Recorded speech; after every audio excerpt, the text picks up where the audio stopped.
Hey guys, so today I thought that I would do my January wrap-up. So I recently announced that I'm going back to doing wrap-ups, but not TBRs.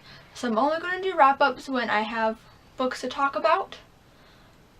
But I'm not going to do TBRs because honestly I don't know what I want to read anymore. I kind of just pick up whatever I feel like reading. So I fully read 1, 2, 3, 4, 5, 1, 2, 3, 4, 5 books, and I finished 2 books I've already started. Altogether though, I read 7 books. So let's just say I read 7 books because that's what I read.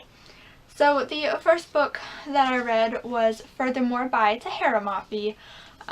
So I got this book for Christmas from one of my bestest friends in the world. Her name's Lorena. I love her.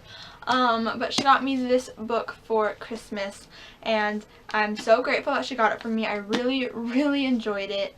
I don't like it as much as the Shatter Me series, but it was really original and creative and colorful, obviously.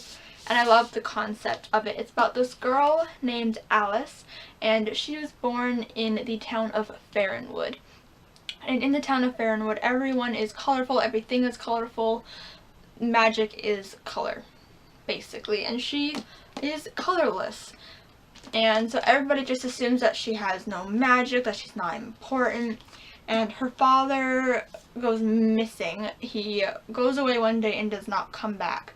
And Alice is just, her life is just slowly going downhill. She doesn't know where her dad is. Her mom is not the greatest person towards her. There's this thing called the surrender, and that's where when you turn 12, you go up in front of the judges or something, and you show them a magical gift that you have. And then you are given a task. And she's like, this is my time to shine. This is where everything is going to change for me. But she kind of fails the surrender. And she doesn't get a task. And so she ends up going on an adventure with this boy named Oliver to Furthermore to find her father. Because his task is to find her father. And it's, honestly, it's so much fun. And while I did think that it read kind of childish, I understood, because it is a middle grade novel. It is about 12-year-olds. It is bound to be a bit childish and immature, but it was really fun. And Tahara Mafi is amazing, one of my favorite authors, and I definitely think that she is basically an auto-buy author at this point. But I really, really enjoyed this book, and I do recommend this book to people who like middle grade and to people who like Alice in Wonderland. And while she did say that this is not a retelling of Alice in Wonderland, I can find some similarities between the two. So if you like Alice in Wonderland, if you like middle grade, if you like fun stories, this is for you. It was enjoyable. The second book that I read, which I think is one of my favorites from the month. I read a lot of good books this month. Like, I didn't hate any of the books that I read. I didn't dislike any of the books that I read. But I read Carry On by Rowell. So I got this book 2015 Christmas of 2015, and I finally got around to it this month. You guys, why did it take me so long to read this book? Like, I honestly have no idea why it took me so long. Rowell is one of my absolute top favorite authors, and it took me like over a year to read this book. Like, what's wrong with me? It was amazing. It's about this like magical world, kind of like Harry Potter, where this boy named Simon goes to this magic school, and he's like the chosen one, you know, all that cliche stuff. And it's just about him and his friends and the other mages trying to defeat this evil mage. It's good, and there's an LGBTQ relationship in this book that I absolutely adored, and I fell in love with them. If you guys did not know, the story of Carry On and the concept of Carry On started in Fangirl by Rowell, and she decided to have her own interpretation of it and write her own book based off of the fan fiction that Kath did in Fangirl, although it's completely different, like completely different stories. But I really enjoyed it. At first, I couldn't stop thinking about Harry Potter and the similarities, but as the story progressed, I let go of that because honestly, no story is original anymore. Because you're gonna find a similarity in one book to another. It's bound to happen, and so I decided to just let it go, forget about Harry Potter. I know. And just enjoy this story for what it was, and it was amazing. And honestly, as the book progresses, you see less and less Harry Potter similarities, and it just becomes its own book. So if you read this and you're at the very beginning and you're thinking, geez, this is just like Harry Potter, it's not. I promise you. It's a great book. It's funny, and I love the characters so much, and I fangirled so much when I was reading this. It was really, really good, and I highly recommend it. Then I picked up Me Before You by Jojo Moyes. I finished it in like a day and a half.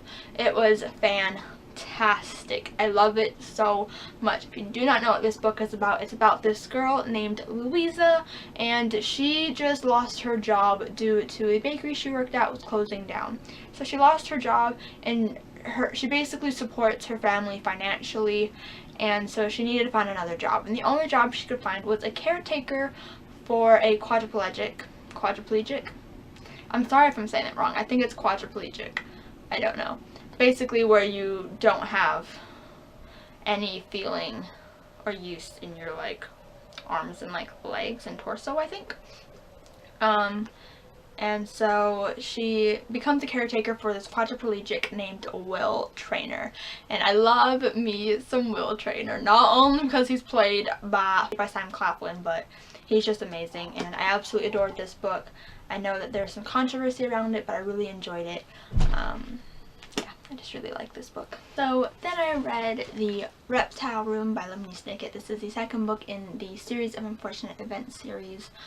So I am enjoying this series. I'm just not like in love with it. It's not one of my favorite series, but I did enjoy this book. It was, you know, it was okay. It's, again, a children's book, a middle grade book. It's not going to be the best literature out there, but it was enjoyable. It was a little funny, but again, these books read really young, and I don't really like when Lemony Snicket decides to define a word, and I understand why he does it. Obviously, it's for kids. I was not expecting the best literature out of this, but it just kind of takes me out of the story, and it's not that good.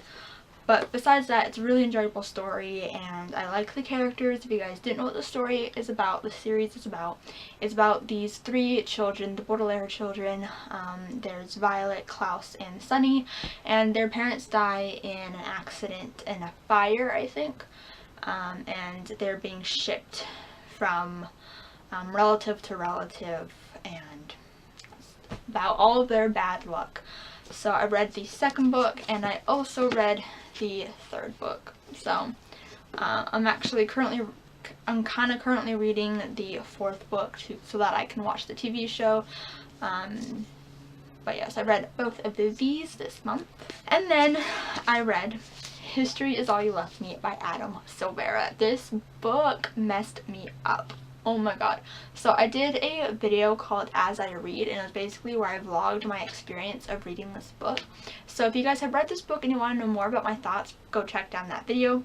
But for like non-spoilery thoughts, I really enjoyed this book. It was wonderful. Adam Silvera is such a good writer, and he knows how to hurt my, he knows how to hurt my soul, and you can see all the tabbing that I did.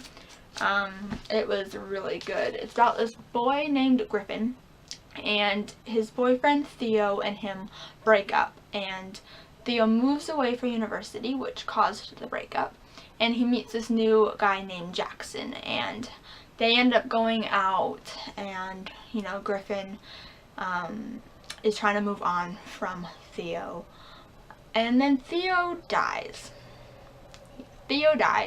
and so the story starts off at Theo's funeral, and it basically just tells the story in present of Theo and Jackson forming an unlikely friendship while grieving over the loss of Theo, and then it's also told in the past of Theo and Griffin's love story, and also how their relationship ended and kind of the aftermath of that before Theo died.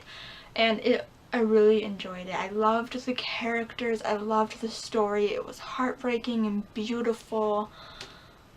It was literally like, it was so good. I cried. I read this in one day. I literally sat on my bed and I only moved when I had to like go to the bathroom or when I was eating. So like, this book was a quick read. It was a wonderful read. Like, I loved it so much. So I highly recommend this book. But oh my god, it literally messed me up in my head because I thought I knew what was going on, and all of a sudden Adam Silvera would just throw in this new thing and I was like, what? So a lot of times I was just sitting in my bed like, what is this book? What is this book doing?